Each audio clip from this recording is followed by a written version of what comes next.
Assalamualaikum warahmatullahi wabarakatuh. Perkenalkan, nama saya Yunita dari Prodi Ilmu Politik. Ingin menjelaskan tentang materi Trias Politika. Pernah nggak sih kamu mikir kenapa presiden kalau mau buat aturan harus lewat DPR? Atau kenapa ada lembaga namanya Mahkamah Konstitusi yang bisa batalin undang-undang? Jawabannya ada di sebuah konsep keren yang jadi pondasi negara kita, yaitu Trias Politika. Dalam 10 menit ke depan, kita akan bongkar tuntas konsep ini biar kamu paham kenapa kekuasaan itu harus dipisah. Oke, jadi apa itu trias politika? Simpelnya, ini adalah ide membagi kekuasaan negara menjadi 3 bagian yang terpisah. Kenapa harus dipisah? Bayangin, kalau kekuasaan itu ditumpuk pada satu tangan, bisa jadi otoriter yang semena-mena. Nah, jadi tujuan utama trias politika adalah menciptakan checks and balance atau saling awas. Oke, sekarang kita lanjut ke pengertian trias politika. Jadi, apa itu trias politika?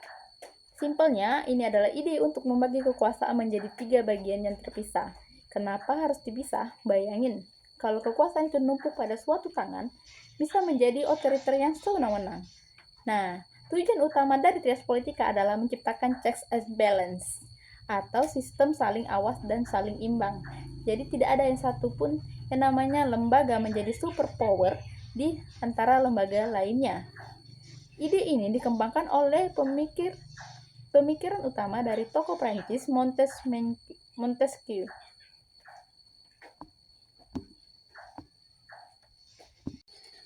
Jadi kalau tadi aku bilang trias politika itu ada 3 tahapan yang dibagi menjadi 3 bagian.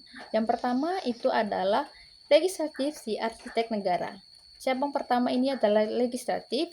Anggap aja mereka ini adalah arsitek negara. Tugas utama mereka adalah merancang dan membuat aturan main, yaitu undang-undang. Di Indonesia, yang pegang kekuasaan ini adalah DPR, yang terdiri dari DPR dan DPD. Yang kedua adalah eksekutif, si kontraktor negara. Kalau dana rumahnya si undang-undang udah jadi enggak boleh. Yang kedua ada eksekutif, si kontraktor negara. Jadi kalau dana rumahnya undang-undang sudah jadi, butuh kontraktor untuk membangunnya bukan? Inilah tugas eksekutif. Mereka yang menjalankan undang-undang dan roda pemerintahan sehari-hari. Siapa mereka? Tentu saja presiden, dibantu wakil presiden dan menteri-menterinya. Selanjutnya, yang ketiga adalah yudikatif, si pengawas negara. Proyek bangunan perlu pengawas biar nggak salah bangun. Nah, ini yang ketiga adalah yudikatif, si pengawas proyek negara. Proyek bangunan perlu pengawas biar nggak salah bangun. Nah, ini tugasnya yudikatif. Mereka adalah wasitnya negara, tugas mereka adalah mengadili pelanggaran undang-undang dan memastikan semua aturan sesuai dengan konstitusi. Di Indonesia, mereka adalah Mahkamah Agung, atau yang sering kita kenal dengan MA, dan Mahkamah Konstitusi MK. Oke, kalau tadi aku sudah bahas tentang pengertian trias politika dan bagian-bagian dari trias politika, selanjutnya ini aku akan bahas contoh atau cara kerja nyata dari checks and balance. Yang pertama ada 1. Presiden eksekutif mau menaikkan anggaran pendidikan, beliau harus mengajukan anggaran rencana atau RAPPN ke DPR legislatif untuk disetujuin. Nah, jadi di situ presiden nggak bisa tuh yang namanya cetak uang seenaknya. Contoh yang kedua atau legislatif bersama pemerintah eksekutif membantu membuat sebuah undang-undang. Tidak boleh membantu. Contoh yang kedua atau DPR legislatif bersama pemerintah eksekutif membuat sebuah undang-undang, tapi kalau undang-undang itu dianggap merugikan hak warga negara, masyarakat bisa menggugatnya ke MK atau yudikatif. Kalau terbukti salah, maka MK bisa membatalkan undang-undang.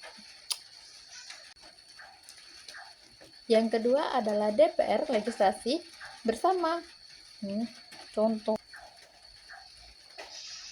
Contoh yang kedua adalah DPR legislatif bersama pemerintah eksekutif membuat undang-undang. Tapi kalau undang-undang itu dianggap merugikan hak warga negara, masyarakat bisa menggugatnya ke MK, yudikatif. Kalau terbukti salah, MK bisa membatalkan undang-undang itu. Contoh yang ketiga, presiden eksekutif ingin mengangkat seorang duta typo. Contoh yang ketiga, presiden atau eksekutif ingin mengangkat potong. Oke, contoh yang ketiga atau presiden ingin mengangkat seorang duta besar, beliau harus mempertimbangkan dan mendapatkan persetujuan dari DPR atau legislatif. Nah, itu dia nih tadi contoh-contoh cara kerja nyata dari checks and balance.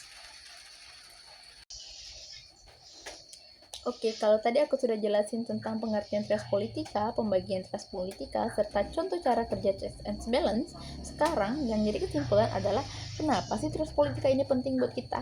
Oke, di sini jadi trias politika itu bukan sekedar teori, ini adalah mekanisme yang melindungi kita sebagai rakyat.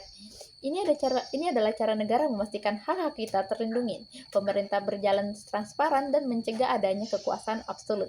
Intinya, trias politika adalah penjaga demokrasi kita. Dengan memahami ini, kita dapat menjadi warga negara yang lebih kritis dan sadar akan hak-hak kita. Gimana menurutmu? Diskusi di kolom komentar ya. Terima kasih sudah menonton.